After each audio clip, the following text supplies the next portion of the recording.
It begins in silence. You are born into the dust of the Great Depression.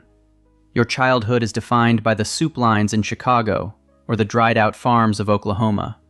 You grow up believing that life is just a struggle to eat. But one Sunday morning, the radio on the kitchen table cuts through the static. Pearl Harbor. You see your mother cry, and your father, a veteran of the Great War, clench his jaw. Something clicks in you. You don't want to wait for the draft. You don't want to work at the factory. You want vengeance. You want to be part of something bigger. You walk to the recruiting station. You raise your right hand. You don't know yet that your youth ended the second you said, "I do." This is your journey through hell to save the world. Level 1. The Recruit. Boot Camp. Status: Government issue, GI. Pay: $50 a month. Currency: sweat and obedience. You are 19. You are shoved onto a train with blacked-out windows and shipped to Georgia or the Carolinas. Your name no longer matters. A drill sergeant in a campaign hat explains this to you, screaming so close to your face that you can smell his coffee and stale tobacco. You are a maggot. Your hair is sheared off in 30 seconds. Your civilian clothes go into a sack. You are issued a uniform 2 sizes too big and boots that blister your heels raw. You learn to strip an M1 Garand blindfolded. You run through mud until your lungs burn like fire. You learn to hate the sergeant more than the enemy. But you learn discipline. You realize that if you mess up, the whole platoon dies. You find friends, a kid from the Bronx, a farmer from Iowa, a mechanic from Detroit. You become brothers not by blood, but by shared misery. You feel strong. You think you are ready.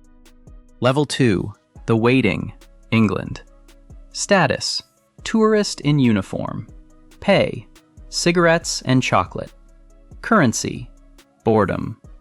You cross the Atlantic on a crowded troop transport that smells of diesel and vomit. You land in England. It rains every single day. You are a soldier in waiting. You live in tents or freezing Quonset huts. Your life is endless drills and cleaning your rifle. You drink warm beer in local pubs and try to talk to English girls who laugh at your accent. You watch the sky darken as armadas of B-17 bombers fly east. Some don't come back. You write letters home. "Mom, I'm fine. We'll show him soon." You are lying. You are terrified. At night, when no one is looking, you pray. You can feel D-Day coming. It hangs in the air like static electricity before a storm. Level 3. The Invasion. Omaha/Utah Beach. Status: meat. Pay: the right to breathe, minute by minute. Currency: apocalypse. Dawn breaks. You are packed into a Higgins boat. The sea is rough. The kid from Iowa, your friend, throws up on your boots. The ramp drops. You are an assault trooper. The world turns into noise. You don't hear orders, only the snap of bullets and the roar of mortars. The water turns red. You jump, and the weight of your gear drags you under. You surface into a slaughterhouse. The kid from the Bronx is gone, just gone. You run across the sand, tripping over bodies. You dive behind a tank trap. You are not a hero. You just want to dig into the sand deep enough to become a fossil. The sergeant kicks your helmet. "Move or die." You move. You shoot into the smoke. You survive. When night falls, you lie on the cliff edge, smoking with shaking hands, and you realize the boy who left home died on that beach. Level 4. The Hedgerows, Bocage Country. Status: veteran. Pay: a captured Luger. Currency: instincts. Normandy isn't open fields. It's a maze of high bushes where a German Tiger tank or an MG-42 could be behind every leaf. You are a hunter. You learn to distinguish the sound of German artillery, 88 seconds, from your own. You don't take your boots off for weeks. You sleep in holes you dug yourself. You see replacements arrive, clean, shaved kids. You don't learn their names. Why bother? They are disposable. They die because they light a cigarette in the dark or stick their head up too high. You become cynical. You collect trophies. You see the enemy not as people, but as targets. You kill to live. You write home less often because you don't know what to say. Today I killed a man with a shovel? No, you write about the weather. Level 5, the Bulge, Ardennes. Status, the Ghost. Temperature, -20 degrees Celsius. Currency, socks and ammo. Winter of 44. You are thrown into the forests of Belgium. You have no winter gear. The Germans launch their last, desperate offensive. You are surrounded. It is worse than the beach. That was fast. This is a slow death.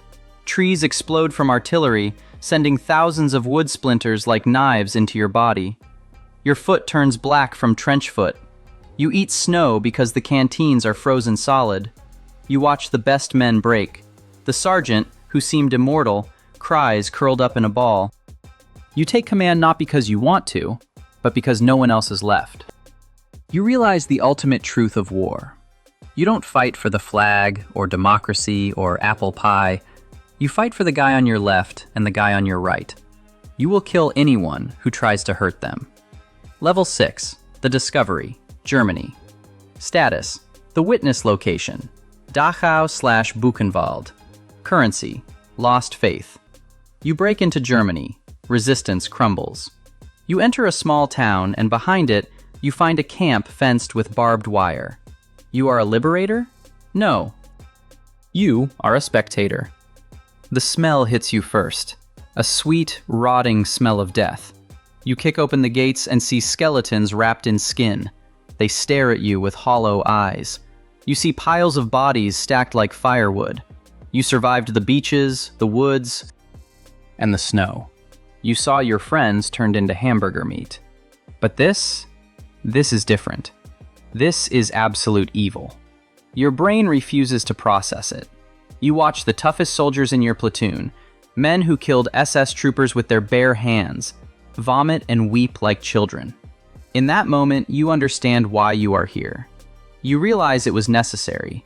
But the price, it burns your soul to ash. Level 7, the Return, the End. Status, hero. Future, silence. Currency, memories. The war ends. The ticker tape parade on Times Square, the confetti, the nurses kissing strangers. You are discharged. You take the train home. You are a civilian. You walk back into that same kitchen. The radio plays jazz. Your mother cries with joy. Your father shakes your hand. Your girl waited for you, but she looks at you and sees someone else. Your eyes are older than your grandfather's. You try to live a normal life. You get a job. You marry. You buy a house in the suburbs with the GI Bill. But at night, you wake up screaming, soaked in sweat, because you dreamed the whistle of a mortar shell. You can't watch fireworks on the 4th of July. You can't explain to your neighbor why his jokes aren't funny. You go to the garage where a dusty box holds your uniform, a Purple Heart, and a German pistol. You touch the fabric, and for a second, you are back in the snow of the Ardennes, among the only people who ever truly understood you. You saved the world, but you left a part of yourself in that foxhole forever. You are the greatest generation, but you feel like the loneliest man on Earth.